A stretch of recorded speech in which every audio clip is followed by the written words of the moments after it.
Now let's talk about why everyone needs a love list. Let's do this. All right. So everyone needs a love list because most people are approaching relationships and their partners and what they need based on a lot of fear consciousness, right? And my question always is, how do you know that the man of your dreams is sitting in front of you if you don't know, if it's not clearly defined what you want? What if he shows up? What if he's already working with you? What if he's already your friend? What if he's already the friend of a friend and you see him all the time, but you have no idea that he's the one because you didn't take the time to define what the one means to you, right? Like, how do you know?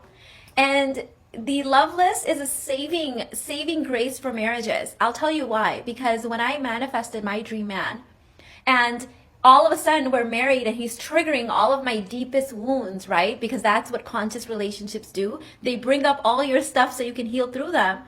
I kept thinking, oh my God, I made a mistake. He's not the one. This is awkward. Like, this is uncomfortable. Why is he making me feel all this way? And it was always the love list that I would refer back to. And I would check the love list and I would look at him and I would know that he is the one, that there's something more here that I need to access and heal through.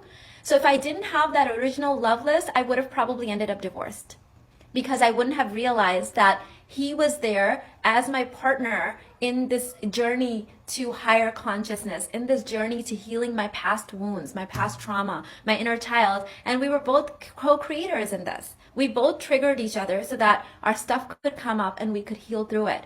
But if it wasn't for my love list that I could keep referring back to, I would be really confused.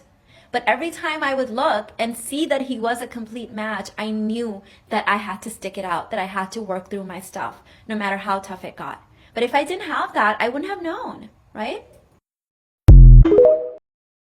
So let's talk about who needs a love list.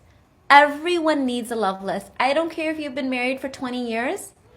Have a love list because a love list can also be a guide to up leveling. So when we talk about how to become the reciprocal of your love list, obviously I was a reciprocal of my love list in a lot of ways. Otherwise, my husband who showed up as the manifestation of that love list, I wouldn't have been someone he might wanted because I wasn't his reciprocal. So we'll talk about that. But some of the things that I wanted in a partner, we had to co-create and manifest later. We had to up level to that together. And so even if you're married for 20, 30 years, it becomes a guide of where you're going in a relationship, right? Relationships aren't places where we just come in me to meet all of our needs. They're going to trigger us in a lot of ways because relationships, at least conscious relationships, are a place of growth. They're a place of up leveling who you are as a human being, right? And you do that together as a partnership. So they are important even when you're married. I would say make one today.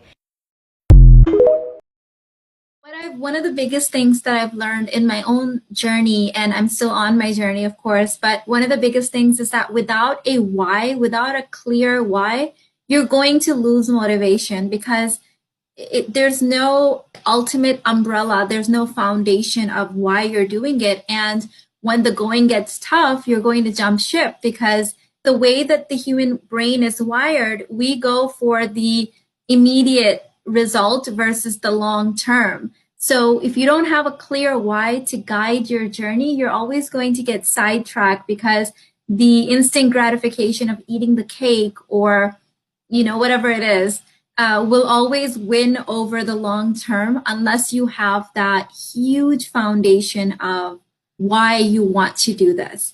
And so my why was so strong when people say to me, how did you not lose motivation? How did you deal with motivation?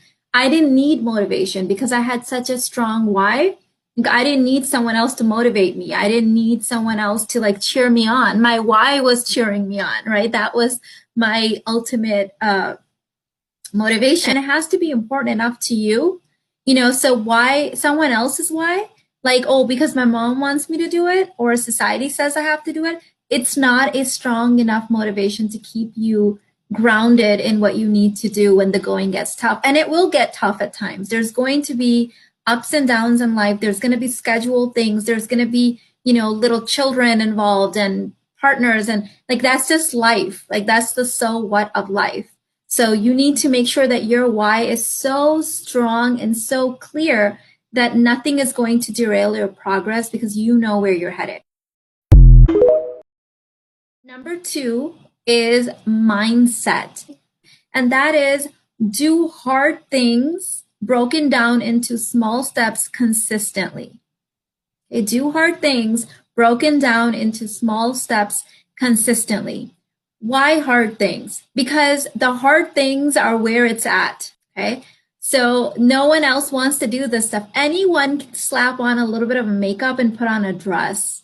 Anyone can do that. Right? And that's like, it's easy when you're in your 20s, right? Like, oh, just throw on some makeup and throw on a dress, voila, it's all done. I'm leveled up, right? But that's the low hanging fruit, right? But can everyone eat so that they age gracefully for the rest of their life and they have, the energy that they need to have, and the radiance that they need to it? Can everyone, keep their body nice and tight and firm so that they're healthy? I like that the things that matter most in life and the things that give you the biggest bang for their buck, I like that they're hard. I'm not trying to go for easy. If it was easy, everyone could do it, and then that would become the new average, right? Okay, so do hard things, go for the higher hanging fruit, but chunk it down into small bite-sized things that you can consistently do.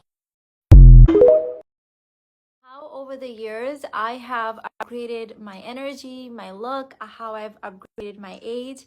My kids love looking at my pictures from my 20s. Maybe I'll do like a before and after or something later, because they cannot believe that that was me. They often just can't believe it. They're, around my house, it's always like, can we see that again? Because they're just fascinated with how I've been able to upgrade my appearance and my look and keep my energy really young and light. Most important in all of this is your psychological age. Your psychological age is tied to your inner work, and it's tied to your energy. Okay, so that's the one that I put like the biggest emphasis on. And the more inner work that I do, the lighter I become as a being, because I'm not bogged down by unnecessary limiting beliefs or weird twisted realities and paradigms, so that I can be more energy and less matter, like less density, less like bogged down, right? Like we've all met people in their 20s that, were just heavy. They were heavy with trauma. They were heavy with past. They were heavy with whatever was, accumulating inside of them. And I certainly have met people in their 60s, 70s, 80s, and 90s that were just so light in spirit. They didn't have any of that because they had used their years wisely to like work through that stuff. It's not so much a type of a woman, I mean, maybe it is a little bit, as it is a type of a situation. So the first one is sort of the most obvious, and I think this is the most well-known and most talked about, I think, in the men provide circles. And this is where a man feels like you are a prize, you're on the pedestal, like the only way he can have a woman like you because of whatever, your status, your beauty, whatever it is for him, that the only way that he can have you is if he spent money on you, if he wined and dined you, took you on expensive vacations, bought you things, gave you money, situations like that. So, think of it as a situation of maybe you're just like so much better looking than him, or so much younger than him. Those type of situations where the only way he can have access to you is if he spends money on you. So that's like, I think in the modern day space, that's typically what people talk about when they talk about a man paying for things. The second, more evolutionarily like sound, more like long-term reason that men provide is when they love you and they want to take ownership of the relationship, right? So they own the relationship in the sense of like, she's mine, I'm hers, like we're devoted to each other. And then in that situation, he wants to provide for you, protect you.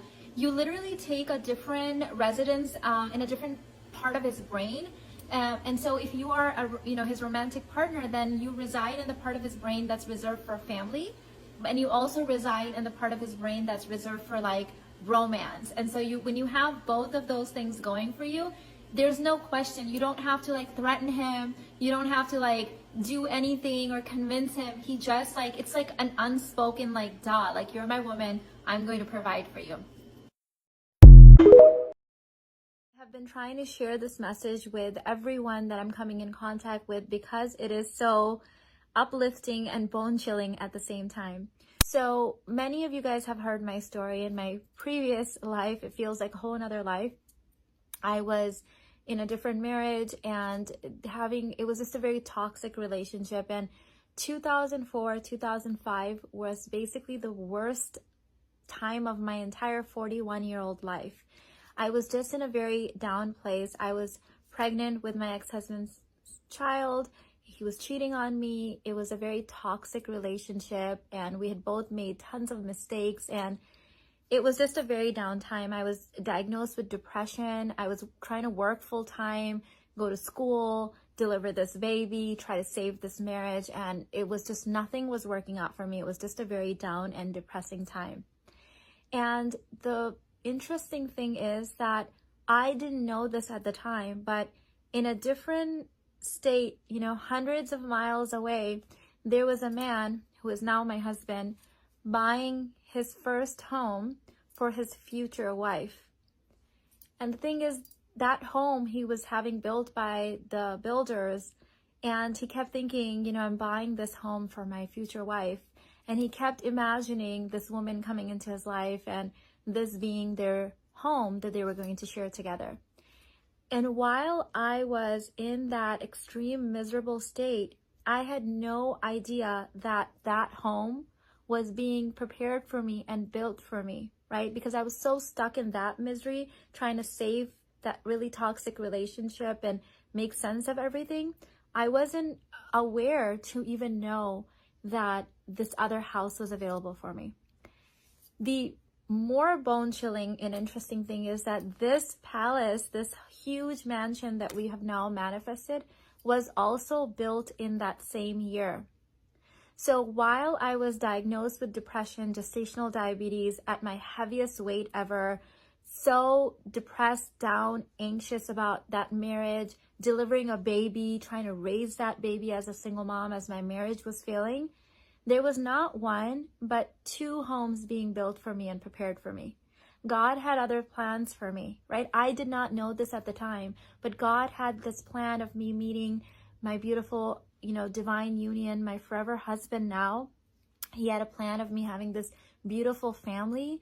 And I not only lived in that first house with my husband, we ended up buying the second house in Houston, which we're now listing and selling on the market, and this house as well. So 2 of the 3 properties that I've lived with my current husband with, 2 of them were built in that year. I don't know about you, but that gives me chills. It is bone chilling for me.